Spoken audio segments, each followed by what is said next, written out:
Spirit Center. Let's give some love for Sounds of Spirit. Linda on piano, Oliver on bass, Matt on drums. So good to see you here this morning. Woo! Are you feeling it? Are you feeling it? I'm feeling it. I'm feeling it. Your love is lifting me higher than I've ever been lifted before.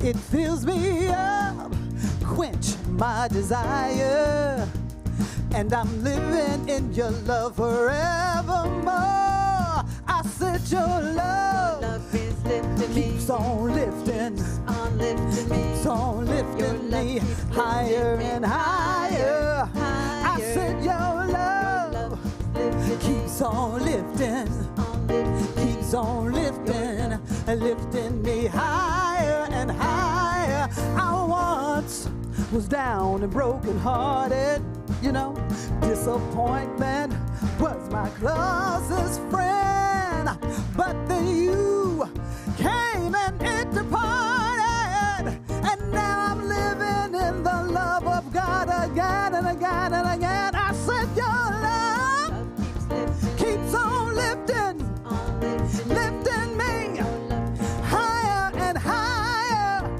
I said your love keeps on lifting me higher and higher. I was lost and downtrodden. Disappointment was my closest friend, but then you came and it departed, and now I'm living in the grace of God again and again and again. I say your love keeps on lifting, lifting me higher and higher and higher. I say your love keeps on lifting me higher and higher. Come on, Linda.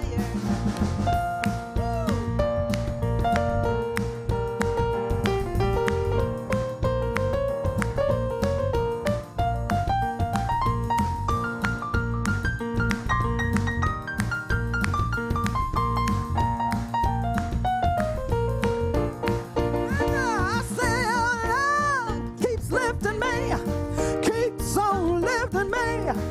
It keeps on lifting me higher, higher, higher. I say your love keeps on lifting me higher and higher. I say your love keeps lifting me, keeps on lifting me.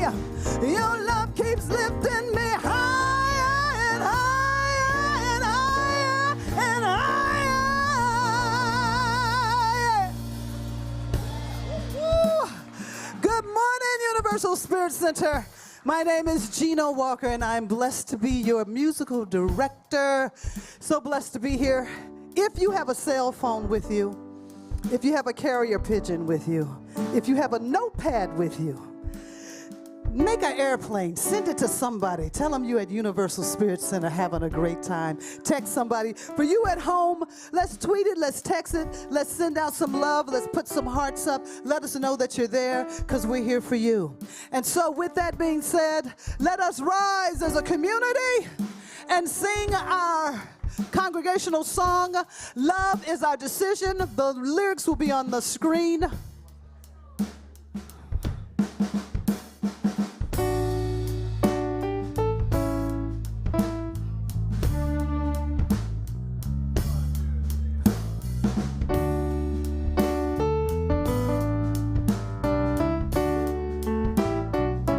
Here we go. Love is my decision. It's up to me to swim on my heart. Love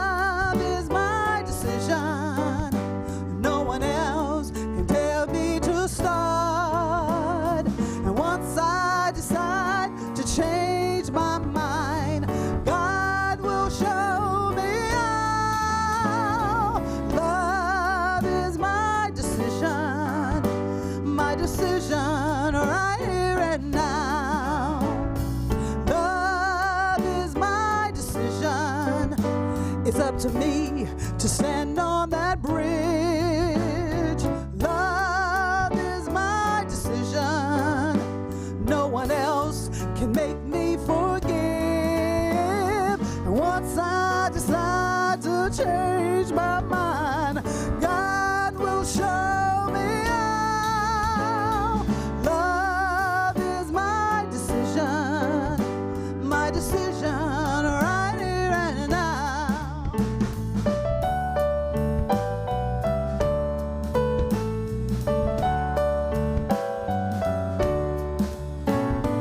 Love is my decision. It's up to me to dance down that road. Love is my decision. No one else can lighten my load. And once I decide to change my mind, God will show me how. Love is my decision right here and now. My decision right here and now. My decision right here and now.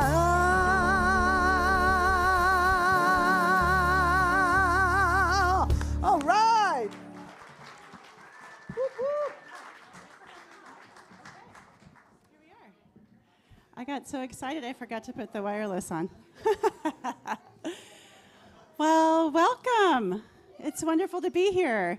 I'm Rev Sarah, and I am one of the staff ministers here. Rev Kevin has a Sunday away, so it's my joy to be here and welcome you. Welcome you here in person, welcome you here online. Universal Spirit Center is a inclusive, progressive spiritual community that's really committed to experiencing and expanding the experience of divine love in ourselves and beholding it and knowing it for others and for the world around us. So what a great blessing to be here with people who are intentionally on that path together to really know good things for ourselves and for others, right? Yes, what a blessing. So thank you for being here. I also want to welcome you if you are new and you are here for the first time, either in person or online. There is a contact card in the chair in front of you, and you can put your information down there and get more information from us if you want to know more about all the fun things we do as a community on Sunday and on the other parts of the week. So just drop it in the basket when the basket comes around, and you can connect with us. So yes, and then I'd like to also say that afterwards, we've been cultivating our practice of fellowship, so there is a little coffee and goodies to join. So thank you for those who are helping facilitate that, and you can join for a little connection afterwards. And then lastly, I want to give a shout out. We had a wonderful Easter brunch, and there were some great sponsors who helped make that happen. So we had support from Urban Bows, we had support from Gayleen and the Eclectic Boutique. Yes, we had support from Martha Scott. Yes, thank you, Hunter and Whole Foods. So thank you all for making a beautiful day experience happen. So thank you for your support. It's wonderful. So wonderful. Okay. And then I want to call up, Simon. I have known Simon, I think, since he was a youth, actually. And he is doing our youth now. Take it away, Simon. Hi. I'm Simon. I help run the youth as well with Parker and Luca. Do you want to say hi? Do you want to say hi? This is Lucy. Do you want to say hi? Hi. Perfect. And we also have Coco here in the audience just watching. We're going to go ahead and be celebrating Earth Day today and getting ourselves nice and sandy out in the park. We're going to be in the playground, enjoying each other's company, enjoying play. Again, if you ever have any youth or anything, we have nice and crafts here that they've already made, coming, ready to go. If you have any youth or anything that you know of, feel free to bring them along. We're typically across the street in the offices doing crafts and discussion on whatever spiritual principle we're talking about here in the center with you guys. Today is a day of play, so it's going to be a great time at the park. If you ever have any questions or are looking to volunteer with us, I'm always available after service here at the front. Or if you ever see Johnny or anybody, feel free to ask about that, and we'll be more than happy to give you any information. For now, we're going to go ahead and ask you to close your eyes and raise your hand so we can give our little blessing to the youth here.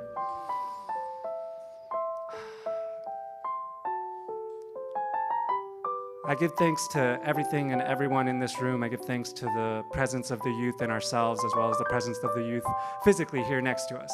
I give thanks to all these beautiful spirits that are constantly surrounding me, and I give thanks to myself for allowing me to be connected to that spirit. I allow myself the joy of play, and I allow myself the joy of connection with the earth, with the people around me, and with any young ones that may affect my life. I give thanks to all these beautiful things. I connect myself back to spirit, knowing that it is all one, and I say with great joy, and so it is. So it is. Thank you, Simon. Okay, thank you. Good morning. My name is Carolyn. The slide isn't up, but there's a slide that's rotating called SCAM. I'm going to be offering a class on May 7th, there it is, about keeping yourself safe. You know, every day, I was counting it the other day, every day I get at least a dozen people that are trying to scam me, either on text, email, phone, Facebook. And if you don't get at least a dozen, you might want to come to this class because you need a better eyes to spot them because they're out there. You know, currently there's a big church scam going on throughout the nation because who are the best people to scam? The church people, because they're so nice. So, and our church has been affected by that. So I encourage you to come to this class. It's a love offering, and learn about how to protect yourself in this crazy world. Okay, I am switching to the Racial Equality Project's call to action. Slide. There is a video to watch with Reverend Angel Kyoto Williams about overcoming separateness. In this video, Williams, author, activist, master trainer, describes interrupting disconnection in the internal path to compassion and interdependence. See the racial equality page on our website for more information. In our history, 5 innocent teens were arrested and prosecuted for rape in New York City. In April 1989, NYPD officers arrested 5 teenagers. 4 of them were black, 1 was Latino, and subjected them to coercive, you know what I'm saying, interrogation, and charged them with rape despite their innocence. They were all sentenced to 5 to 13 years. To overcome our racial inequality, we must confront our history, and we are all part of our history. And road trip. Road trip next year. Racial Equality Project has a road trip to Washington, D.C. April 2nd through 6th, 2024, we'll be on the road again. Join Gino and others to the Smithsonian National Museum of African American History, Lillian and Albert Small Capital Jewish Museum, and the Smithsonian Museum. Invite your friends, family, co-workers. This is a wonderful opportunity to share and learn about our history. We will arrive to the peak of the cherry blossom season, which is just gorgeous. And please sign your interest on the Yes table. We're looking to get teens involved, children. There's so much to do in Washington, D.C., and so much of it is free. So we just have to get there. And the more the merrier. This is going to be a great trip. Thank you. Good morning. I'm Bob Mozai, and I have the rest of your announcements for today. I was wondering. So we're going to start off with PATH, people assisting the homeless. People, us, homeless, people that don't have a house to live in. So we go down I think it is once a month or so, and put together meals for them. So if you'd like to join Reverend Kevin and a bunch of other people, sign up at the Yes table, and that is on April 25th, Tuesday. Awakening Wednesday with Gino. She's starting a new series, New Wire Services. This will be the 4th of the 7 series that she's doing. So come out. It's going to affect how our daily lives explore with thinking, action, and habits. So that's this Wednesday, 6:30, here at the Lions Club. I'm sorry, it's online only. Oh, you're right. Yeah. I stand corrected. Thank you for that. So we're bringing back Feed 'em and Fun 'em. I'm not sure, some of you might not know what that is, and some of you might. So Feed 'em and Fun 'em is a program where by a member of the congregation sponsors an event, whether it be food or an activity in their home or somewhere in the community. To host, you can sponsor the event or participate by buying a $25 ticket for a Fun'em event. The Feed'em costs $50 a ticket.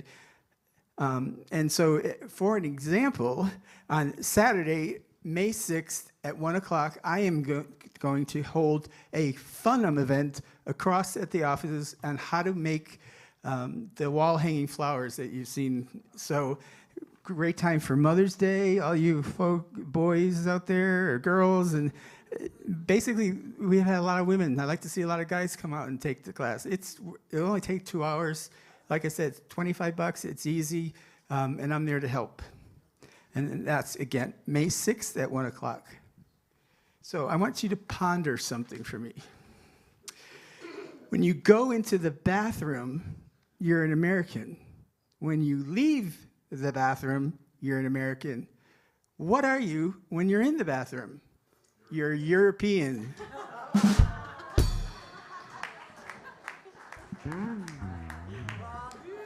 Somehow our Sundays are not complete without a Bob joke. Thank you, Bob. Or a bathroom joke. Nothing like potty humor, right? Kindergartners, grown men, it's all the same. Anyway, it's time. Let's greet each other. Let's say hello and stand up. First, let's greet our friends online who are joining us. Thank you for joining us and being with us in consciousness and in energy. And then let's greet each other. Thank you.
Good morning, Universal Spirit Center. I invite you to get back to your seats. Yes, thank you. Oh, so nice being in community, getting to say hello and getting our hug fixes and connecting. Yes, one of my favorite parts, too, of the service. So I'm Borghild Kellenberger, and I'm one of your licensed prayer practitioners, and it is an honor for me to be here this Sunday with you. And I just want to start out by saying happy birthday, Mother Earth. Yes, yes, yes, yes, yes. And I had a beautiful poem that my daughter-in-law gave me. I was sharing with her poetry night, and it's about our Mother Earth, and I left my phone in the car because I really wanted to read it. But anyway, that's for another day. So we're just going to get centered. We're just going to get centered in that seat of ours that supports us, and then I will lead you in a reading, and then we'll have a brief meditation, and I will bring you back with a prayer. And speaking of prayers, there is prayer request table to the left if you are in need of prayer during the week and you want one of our licensed prayer practitioners to reach out to you. Or in the back of the room today after the service, I will be there. So let's just close our eyes, take a nice deep breath. Breathe into the space your body occupies. And just be aware of your feet on the ground, the chairs supporting you. And just be here now.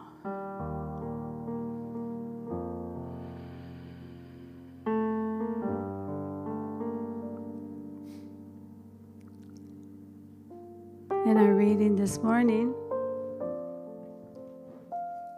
is by our founder, Ernest Holmes of Science of Mind and Spirit.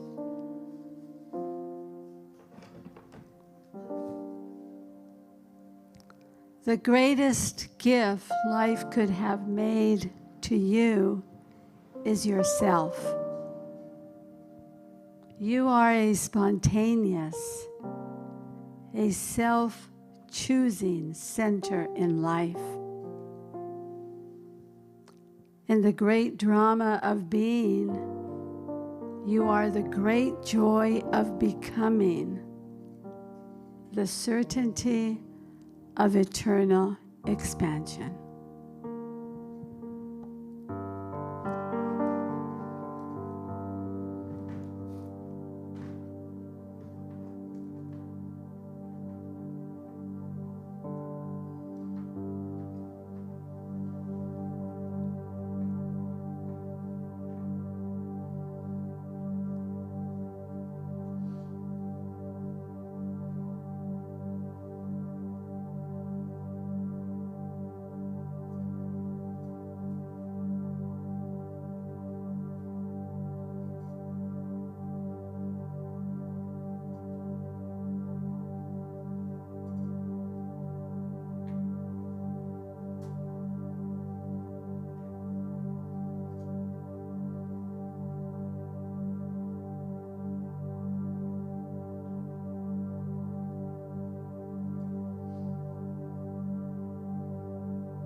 How wonderful it is to know that the greatest gift that life could give us is our own selves. How wonderful it is to know that each one of you gathered here this morning is a divine perfection of life itself. And in that perfection is a life that breathes, that moves, and lives through you and through everyone outside these walls and beyond. And that perfection of life, of divinity itself, is in the sunrise in the east and the sunset in the west, in the stars that shine so bright at night, everything that expresses itself as life. The birds, the bees, the grains of sand on the beach, it's all life, wrapped into this one perfect, beautiful gift that is given to each one of us. And so in knowing that this gift of life unfolds perfectly in each one of us and in everything else around us, I know that this gift of life unfolds perfectly in the words of Reb Sarah. I know this gift of life unfolds perfectly in the voice of our beloved Gino, as it unfolds perfectly in the hands and that play our instruments behind me, and in the hands that are behind the screen, and in the hands that so lovingly prepared this place for us every Sunday. Just setting out the chairs, the tables, everything is prepared for us so that we could be here. How wonderful is that? And so in this goodness, I know that we are all one with that one. And we are all one with our earth that connects us all. For it is living and breathing us as well. And in this goodness, I simply know that there is a mighty blessing on this day. For you and for me and for all of us here and on our online family and on everyone else. And I'm grateful. I'm grateful for this day. I'm grateful for each one of us here. And I just let it be so, knowing it is already perfect. And so it is.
When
life is such a liar, but God love does prevail.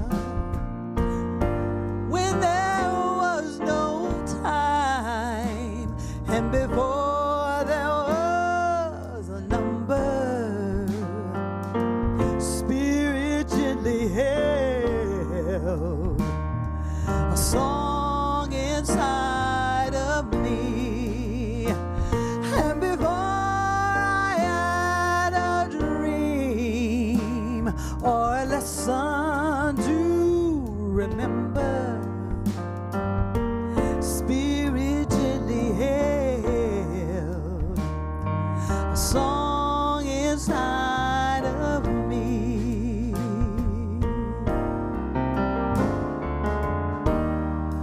Oh, oh, yeah, yeah.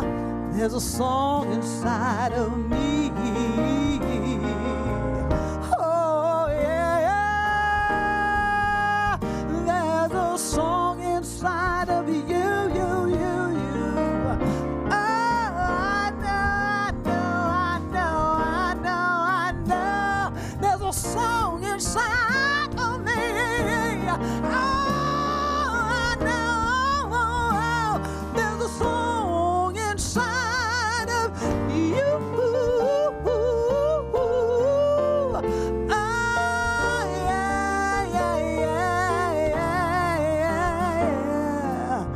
All I know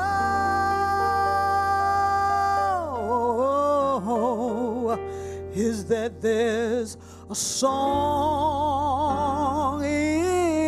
inside of each and every one of you.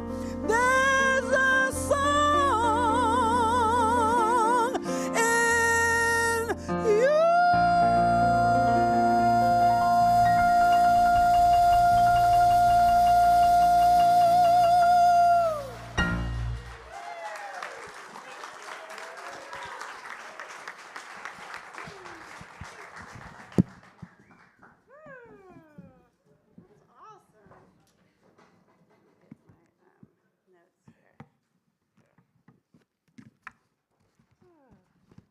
I'm so glad there's a song inside of you.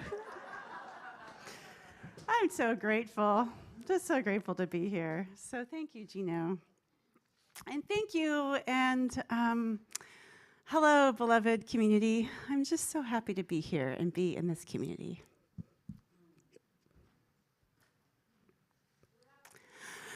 I just feel so overwhelmed with connection and love. So, anyway, so we're here to talk about being ourselves, right? And it's the experience, so this is how I'm being right now, I'll just have to say. But it's really about the experience of new life and what's coming forth in us. And in Science of Mind, you know, like the song, that part of the lyrics that Gino was singing is that before there was a number, before there was an idea of who you were, there was a song that God held, that there was a divine idea that wanted to know itself through you individually, uniquely. And in Science of Mind, we believe that there is this infinite loving consciousness, sentient, loving energy we call God or source or spirit. And that out of that, to know itself, it comes into like an individual form, into a human. And and there's a symbol in our movement that's like a circle with a big V. You may have seen it. But the idea is that there's something that's infinite, expansive at the top of the V, and it comes down and it involutes and knows itself in more and more concrete, tangible form as each expression. And it comes down to the point of the V. And then the rest of the V, the rest of the way up, is a process of evolution of us as our individual, limited human self, wanting to know and expand and experience a greater and greater unity and oneness with that infinite, like our true identity, our true essence of who we are, because that is all we are. There's Ernest Holmes says there's only one thing happening all the time, and that's God. That's infinite. And so if it's for us to experience that, and we can only experience it through this self, through our own unique experience. And So he says that this infinite, that's available to us, we can experience as much of it as we can embody. So it's not about like knowing it and saying it, although, sometimes doing rote affirmations certainly helps reprogram some things, but it's really about having a felt, embodied knowing in ourselves, right in the midst of who we are and where we are. So that's, I think, what it is to experience new life, to experience ourselves, is to experience it in the midst of who we are and what we're doing and how life is for us. There's a unique experience it's having through us. And so I think on a spiritual path, it's like, how do we identify that? How do we know and recognize that? And I think it has to be something that we love. And I can't remember who said it, but someone said that God draws us to itself through what we love. And so I think each of us loves different things and has different nudges and instincts and little, maybe a vibrational like tuning fork alignment that feels like enlivened by something. And what enlivens us is unique to each of us. So I think it's about us like knowing that and having a sense of when to listen to what we love and when is it knowing that it's maybe the critical voice or something that's trying to keep us small, like really having to kind of fine tune that listening. So it's about like capturing those moments and savoring it, recognizing it and feeling it. So I think about this path of us unfolding and trying to follow and just tune in to what feels good in the moment. And I think about a friend of mine, Monira. She's Indian. She actually gave me this pashmina. She's a teacher at my school. And I think about her life and how, what a story of like self-expression, of like understanding herself.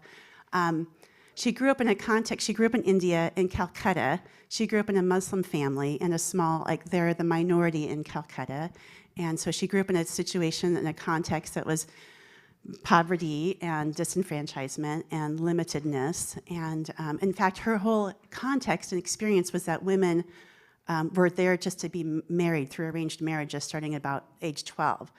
So, but something in her, she had the opportunity to get tutored and join her cousin who was being tutored. So she got some education and she found that she had that nudge that felt like she loved learning.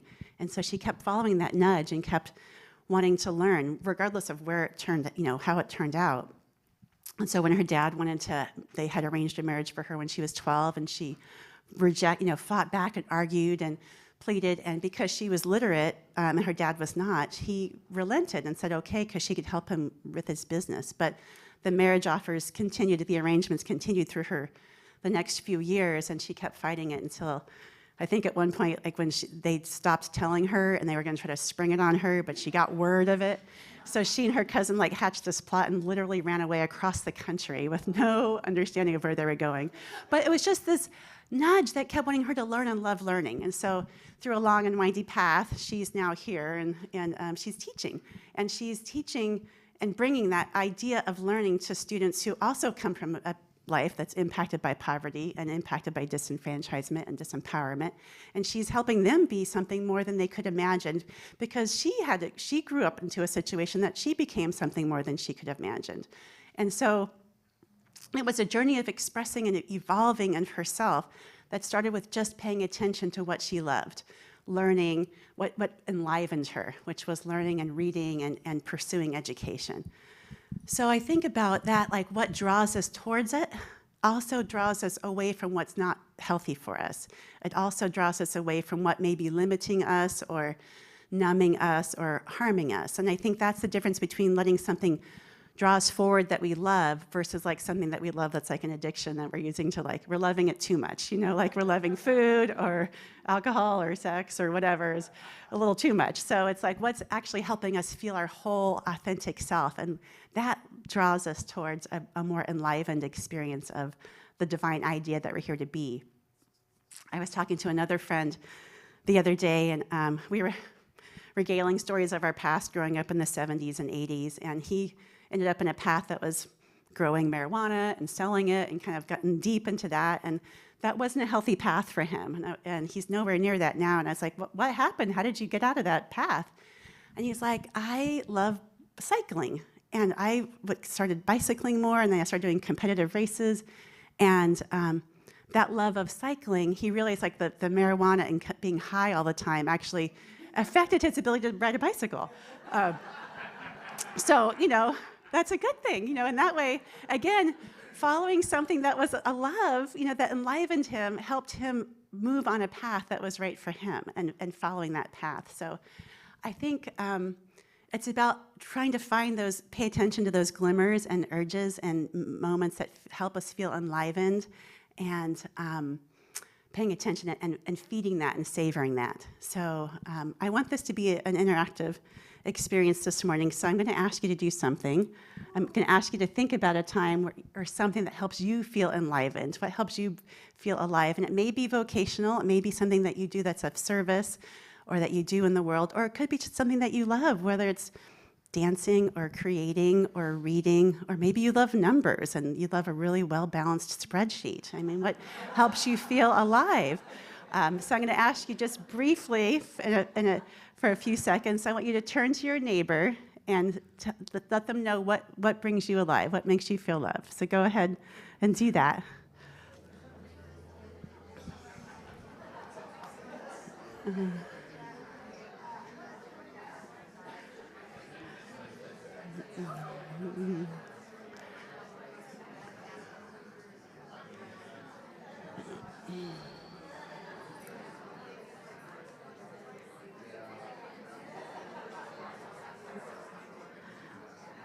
Okay, and if you haven't traded turns, take turns. That's the other person's turn to share, if you haven't already. What makes you come alive, Grace? Dancing. And being in nature, too. Yeah. Yes, awesome. I love that. Okay, so let's bring it all back. So I heard from my friend, dancing and creative expression. Does anyone else want to say something? Shout out what brings you alive. Nature. Nature's one for me too, yes. Poetry. Being here. Yes, being in community. Being in spiritual community for sure does that too, yes. Joan. Artwork. Yes. So Howard Thurman, who is one of my favorite theologians, he was a spiritual advisor to Martin Luther King Jr., he says, he has a famous quote you probably have heard, but he says, don't ask what the world needs, ask what makes you come alive, and go do that. Because what the world needs is people who have come alive.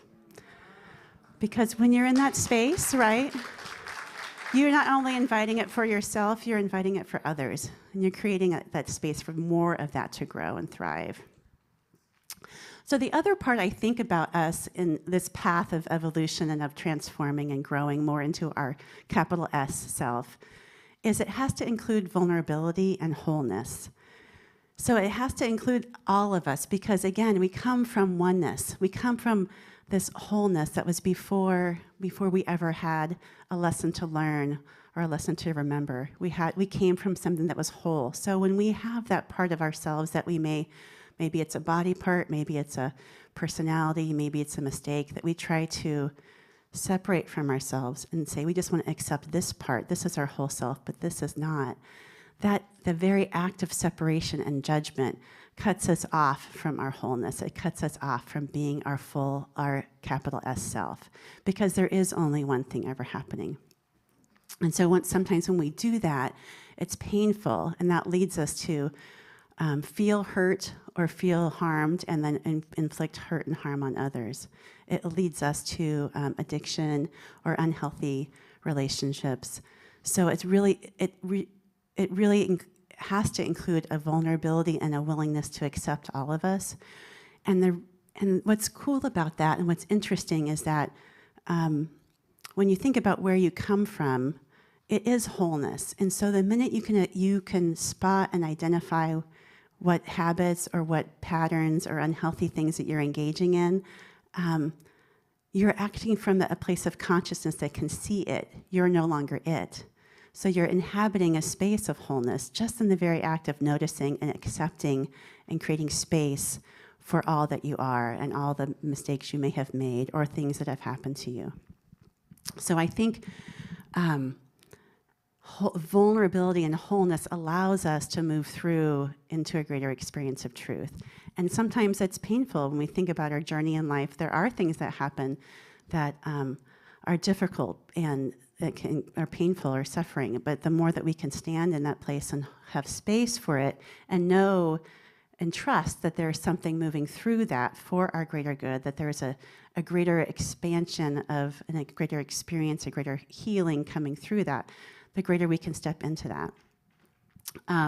So this idea of not separating ourselves, I was thinking about this with a story I was listening to from Abby Wambach, and she's a famous women's soccer player. Did I tell the story before? I don't think I did. But so she's a world famous soccer player, and she grew up loving soccer. So that part of herself, she was pursuing that vibrant thing that made her feel alive. But there was another part of herself that she kept separate, that she judged and felt didn't belong, and that was that she was lesbian, growing up in a Catholic family, and that was not okay. So even though she pursued part of herself that was enlivened, and she pursued this fantastic career in soccer, she won 2 gold medals, and she led the women's team to the World Cup, and she was recognized by FIFA as like the world player of the year, like in the whole world. So she had accomplished everything she thought she could to be her fully expressed self. But she shared that when she was on the stage accepting this award, she still didn't feel inside. She didn't feel her expressed self. She still felt unworthy. She felt a lack of belonging. She felt like she was not lovable. And that feeling had led her down a path of alcoholism and addiction. And so that, again, the pain of not accepting part, of trying to separate and judge, led to difficult circumstances. But it led her to, she was in like a toxic relationship and a marriage, and when that marriage was ending, she left, but she had been drinking, and she's literally driving away, moving out of that home with all of her gold medals and all of her awards and her prized possessions in her car, and she got pulled over and given a DUI. So the deepest depth of her pain is now splashed all over the news and ESPN, and her most prized things are about to get impounded. So, but it was that rock bottom moment that she needed to recognize that there was more to her than that experience, that there had to be something more than that separation and that pain, that there was she belonged to something bigger, and she needed to turn it over to something bigger. Even though she couldn't see what that was, that moment broke her open to be willing to accept that there was something greater than the pain in the moment that she was in. And that experience led her down a path of cultivating a loving relationship with herself and a loving relationship with Spirit or God or whatever she calls her higher power. But it was allowed her to step into that wholeness, but it required a vulnerability and an acceptance of what wasn't working and what was previously being separate and held in judgment and criticism. So I think it's those times that we can truly own and accept all that we are that allow us to move through something and grow through it. But we have to really be willing to be open and accepting and vulnerable about that. So that's the other part of the self, is that it has to include all of us, warts and all, all the things, all the mistakes, everything that we've done. So, yeah, so I think it's a good thing. When I think about that, I think about who do I feel most myself with? Is it somebody who looks like they always have their stuff together, they're always perfectly put together, never make a mistake, they look like they have the perfect relationship, the perfect job, the perfect car? Or do I feel most myself with someone who lets it all hang out and is okay with themselves, and if they have a mistake, that it rolls off and they're okay with it, and then I feel okay with it? I mean, am I the only one who feels more comfortable in myself with those people? So when you think about that's how you get to be your whole self, is through that acceptance. There's a quote from Anne Lamott I wanted to share, and my friend is going to put it up on the screen. Thank you. It's long, so I wanted you to be able to read with me. And she's so vulnerable and authentic. I love her voice. She says, "When we manage a flash of mercy for someone we don't like, especially a truly awful person, including ourselves, we experience a great spiritual moment, a new point of view that can make us gasp. It gives us the chance to rediscover something both old and original. The sweet child in us who, all evidence to the contrary, was not killed off, but just put in a drawer. I realize now how desperately, how grievously I have needed the necessary mercy to experience self-respect. It is what a lot of us were so frantic for all along, and we never knew it. We've tried almost suicidally for our whole lives to shake it from the boughs of the material world's trees. But it comes from within, from love, from the flow of the universe, from inside the cluttered drawer. So yeah, it's a moment of just accepting and really stepping into all of that we are, all of the unique, interesting, quirky things that make us who we are, all the mistakes we've made, all the triumphs we've come through. And I think that's the other point about experiencing our new self, is being able to recognize when we do grow, when we expand in our ability to have space for something. I love the visual. Lee posted a meme the other day about grief, and it was like this ball of grief in a jar. But the person was saying, like, does grief diminish over time? But the vision, the picture, the image was like, it doesn't diminish over time. It was the same size, but the jar around it got larger over time. And so I like that image of like, there may be things that were hard for us, but I think the ability for us to have space and grace can grow and expand over time. And I think that's really the path that allows us to step into a greater self, is looking, and we can look and see that and maybe observe that and notice that. I was thinking this last week, I was reflecting. Some of you know I'm a school principal, and that has afforded me many opportunities for spiritual growth.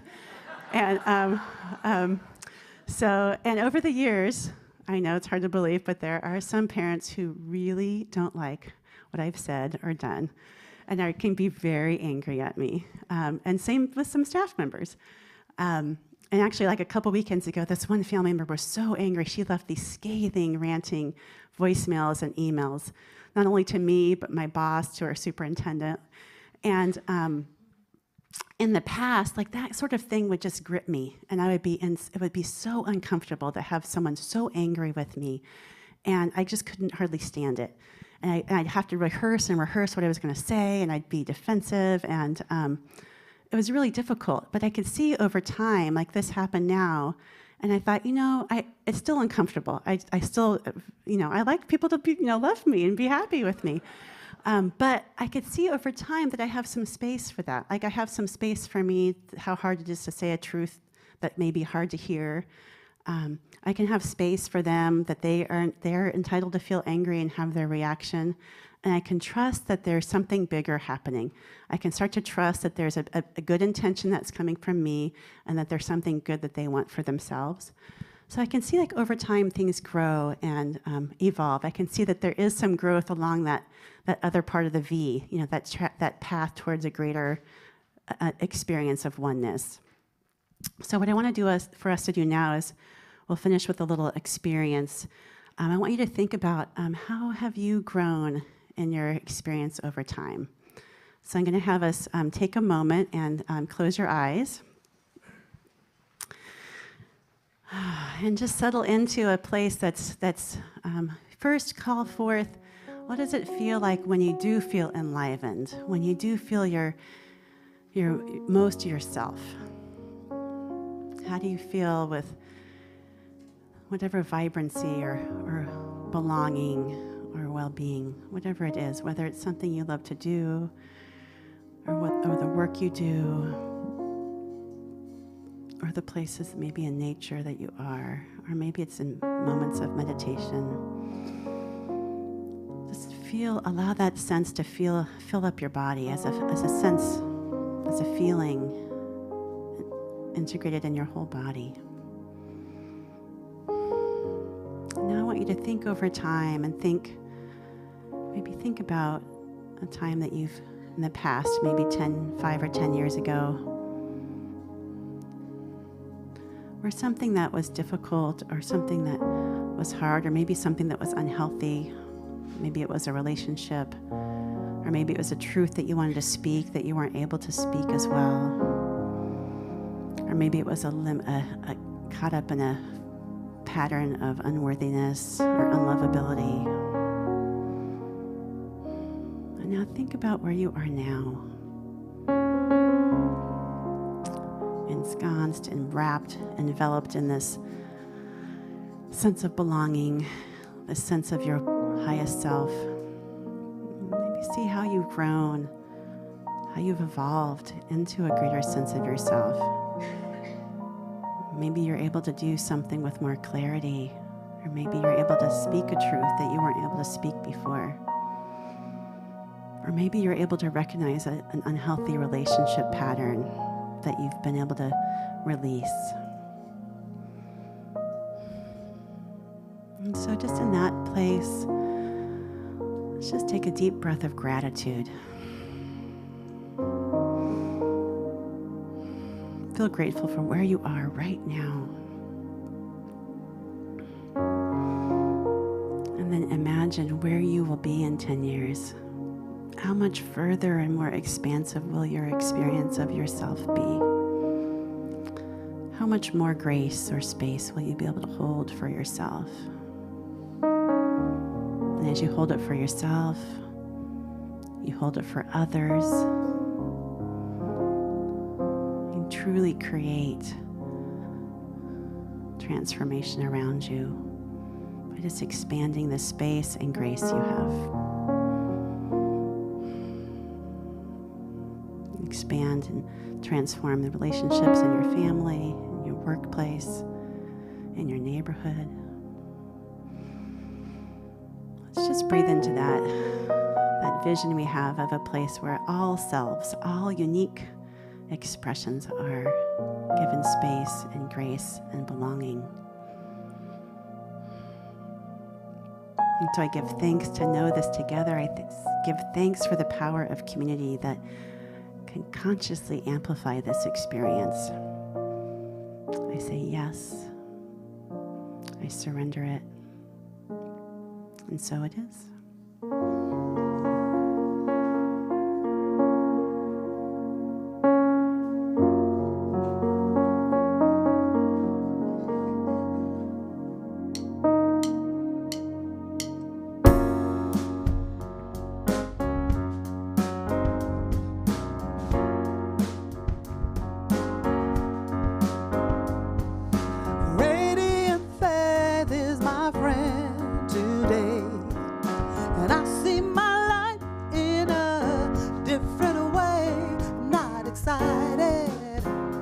And I'm not crawling in despair, but I'm better than I have been. At the center of my sober mind, I am calm, I am sure all is well. 'Cause I know that every valley shall be exalted, and every mountain lay low. I'm living in the desert, and the roses blooming on the highway. For my God, blooming on the highway. For my God.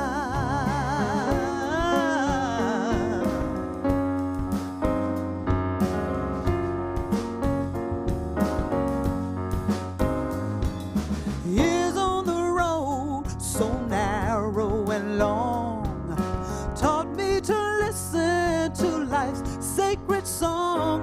Can't you hear it? And even if you fall, a radiant faith keeps you strong, and it gives you the courage to stand and feel the song, feel the song, and move on. But be sure that every valley shall be exalted, every mountain lay low. I'm living in the desert, and the roses blooming on the highway. blooming on the highway for my God. Oh, radiant faith is my friend, and I know that the way has been prepared for me on the highway. No dead-end streets on the highway. We gotta do the work on the highway. We're walking in forever on the highway. You hear a choir of angels on the highway. There's no hitchhiking on the highway. We gotta do the work on the highway. You're walking in forever on the highway. You hear a choir of angels on the highway for my God. Every valley shall be exalted, and every mountain lay low. I'm living in the desert. The rose is blooming on the highway for my God. I'm blooming on the highway. Oh, my God. Oh, I'm blooming. I'm blooming. I'm blooming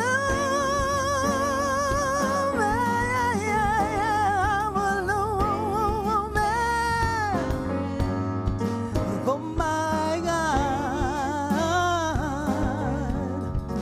for my God, for my God, for my God.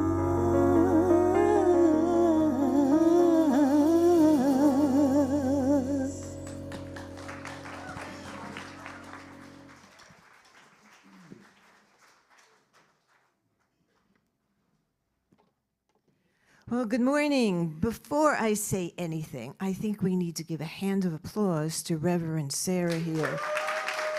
I mean, it was amazing talk, right?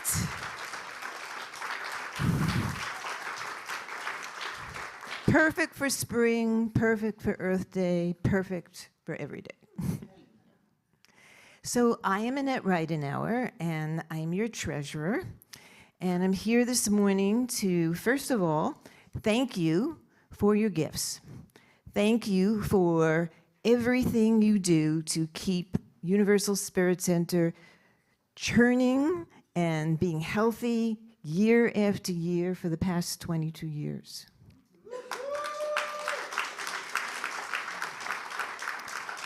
And not only that, but, you know, as in all lives, we have the life of our center. And in the life of our center, the plumbing goes out, the computers don't work, things happen. But you know, every time an unexpected thing happens and we come to you, you say yes, yes. So thank you for the many yeses. We really appreciate it. So I want to tell a little bit about my involvement in Universal Spirit Center and why I give. Why I give of my money, why I give of my talent, why I give of my treasure.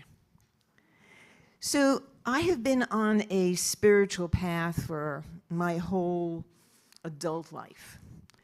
And in that time period, you know, I have wandered through different faiths. I've wandered through many workshops. I've wandered through reading lots of books. And over that time, I asked a lot of questions and I learned a little bit. But what I really wanted is I wanted a path to live a spiritual life in an intentional way. And not until I discovered science of mind and spirit did I get that pathway. So for me, it's been 25 years of being a member of Science of Mind and being a student of Science of Mind, and over a dozen years here at Universal Spirit Center.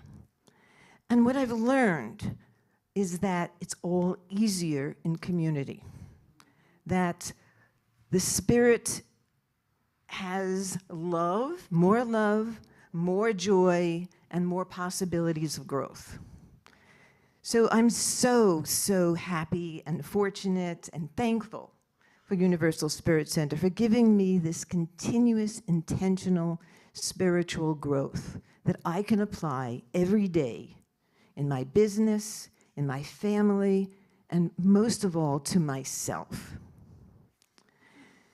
So if you have embraced Universal Spirit Center as your spiritual community, your spiritual family, I say thank you. But for those of you who haven't yet, I say put a toe in. I invite you because it's slow, it's growth, and it'll grow just as you need it to grow. So if you have a gift for Universal Spirit Center, please take it in your hand and put it over your heart. And know that as you give, so you receive. Thank you.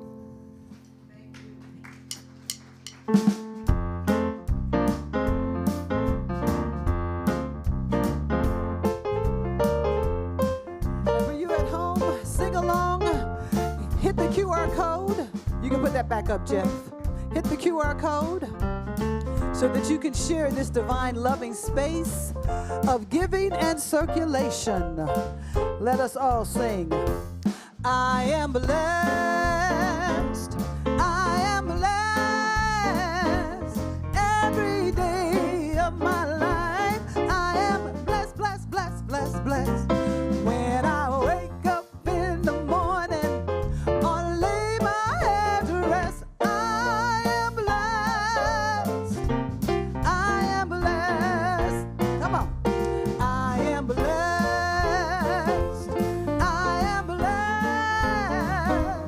Every day of my life, I am blessed, blessed, blessed, blessed, blessed. When I wake up in the morning or lay my head to rest, I am blessed. I am blessed. Can we do it one more time? And let me do it like you really mean it. You ready? Everybody ready? I want to hear your voices this morning, okay? Here we go. Come on. I am blessed.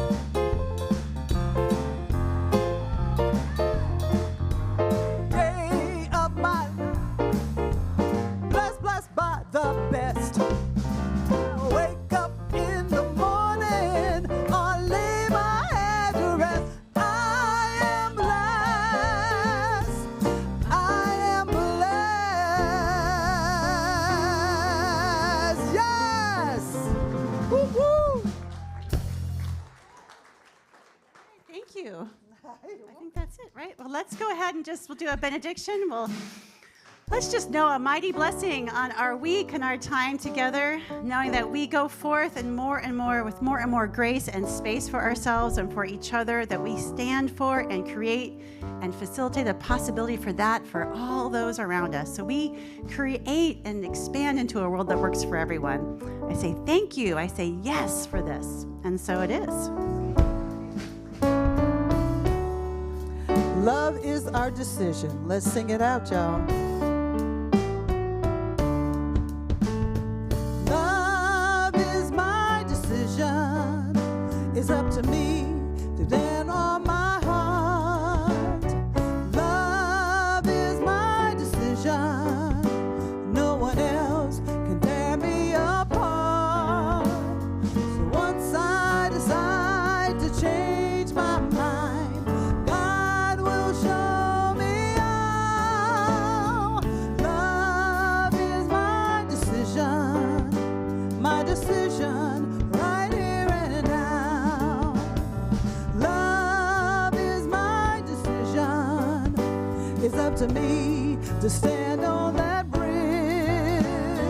Love is my decision. No one else can make me forgive. Once I decide to change my mind, God will show me how. Love is my decision. My decision I want you to go and have a fantastic Sunday. And remember, wherever you go and you're shining that beautiful light, when they say, hey, where did you get that light from? What are you going to say? If you say it like that, I wouldn't believe you. I need to feel it. Where you get that light from? That's what I'm talking about. Hey! Love is my decision. It's up to me to stand on that bridge. Love is my decision. No one else can make me forgive. Once I decide to change my mind, God will show me how. Love is my decision right here and now. Bobby's bringing out coffee and treats, so please stay for some community. And as well, we are always looking for volunteers who want to help support that, who want to make the coffee. Share with your community. Let Bob or Lee know. All right, y'all? So have a fantastic Sunday. I love you.